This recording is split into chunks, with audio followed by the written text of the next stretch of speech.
صحیح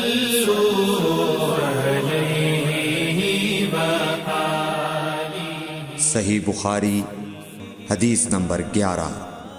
لوگوں نے پوچھا یا رسول اللہ کون سا اسلام افضل ہے؟ تو نبی صلی اللہ علیہ وسلم نے فرمایا وہ جس کے ماننے والے مسلمانوں کی زبان اور ہاتھ سے سارے مسلمان سلامتی میں رہیں۔ صحیح بخاری حدیث نمبر 12۔ ایک دن ایک آدمی نے حضرت صلی اللہ علیہ وسلم سے پوچھا کہ کون سا اسلام بہتر ہے؟ فرمایا یہ کہ تم کھانا کھلاؤ اور جس کو پہچانو اس کو بھی اور جس کو نہ پہچانو اس کو بھی، الغرض سب کو سلام کرو۔ صحیح بخاری حدیث نمبر 13۔ حضور اکرم صلی اللہ علیہ وآلہ وسلم نے فرمایا تم میں سے کوئی شخص ایماندار نہ ہوگا جب تک اپنے بھائی کے لیے وہ نہ چاہے جو اپنے نفس کے لیے چاہتا ہے۔ صحیح بخاری حدیث نمبر 14۔ رسول کریم صلی اللہ علیہ وسلم نے فرمایا قسم ہے اس ذات کی جس کے ہاتھ میں میری جان ہے، تم میں سے کوئی بھی ایماندار نہ ہوگا جب تک میں اس کے والد اور اولاد سے بھی زیادہ اس کا محبوب نہ بن جاؤں۔ صحیح بخاری حدیث نمبر 15۔ حضرت صلی اللہ علیہ وسلم نے فرمایا تم میں سے کوئی شخص ایماندار نہ ہوگا جب تک اس کے والد اور اس کی اولاد اور تمام لوگوں سے زیادہ اس کے دل میں میری محبت نہ ہو جائے۔ صحیح بخاری حدیث نمبر 16۔ نبی کریم صلی اللہ علیہ وآلہ وسلم نے فرمایا 3 خصلتیں ایسی ہیں کہ جس میں یہ پیدا ہو جائیں اس نے ایمان کی مٹھاس کو پا لیا۔ اول یہ کہ اللہ اور اس کا رسول اس کے نزدیک سب سے زیادہ محبوب بن جائیں، دوسرے یہ کہ وہ کسی انسان سے محض اللہ کی رضا کے لیے محبت رکھے، تیسرے یہ کہ وہ کفر میں واپس لوٹنے کو ایسا برا جانے جیسا کہ آگ میں ڈالے جانے کو برا جانتا ہے۔ صحیح بخاری حدیث نمبر 17۔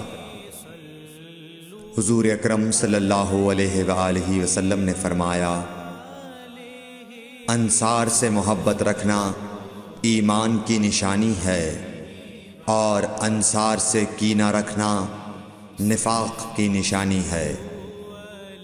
صحیح بخاری حدیث نمبر 18۔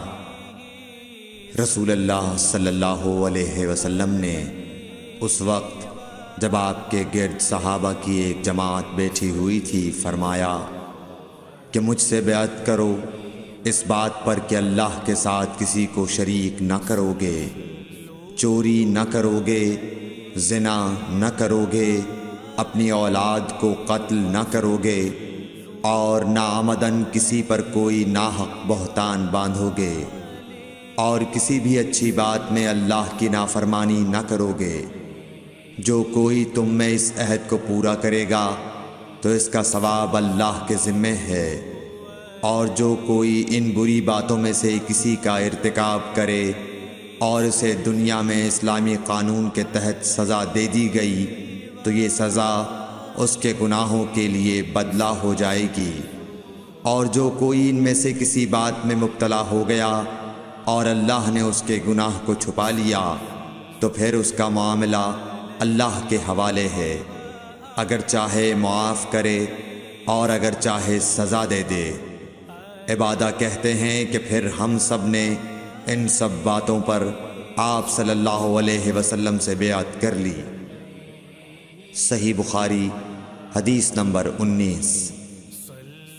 رسول اللہ صلی اللہ علیہ وسلم نے فرمایا وہ وقت قریب ہے جب مسلمان کا سب سے عمدہ مال اس کی بکریاں ہوں گی، جن کے پیچھے وہ پہاڑوں کی چوٹیوں اور برساتی وادیوں میں اپنے دین کو بچانے کے لیے بھاگ جائے گا۔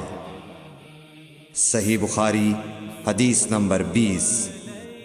رسول اللہ صلی اللہ علیہ وسلم کسی کام کا حکم دیتے تو وہ ایسا ہی کام ہوتا جس کے کرنے کی لوگوں میں طاقت ہوتی۔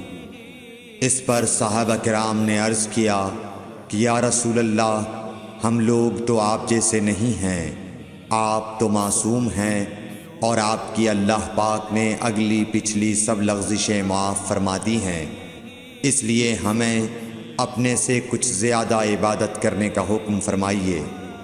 یہ سن کر آپ ناراض ہوئے، حتیٰ کہ خفگی آپ کے چہرہ مبارک سے ظاہر ہونے لگی۔ پھر فرمایا کہ بے شک میں تم سب سے زیادہ اللہ سے ڈرتا ہوں اور تم سب سے زیادہ اسے جانتا ہوں، پس تم مجھ سے بڑھ کر عبادت نہیں کر سکتے۔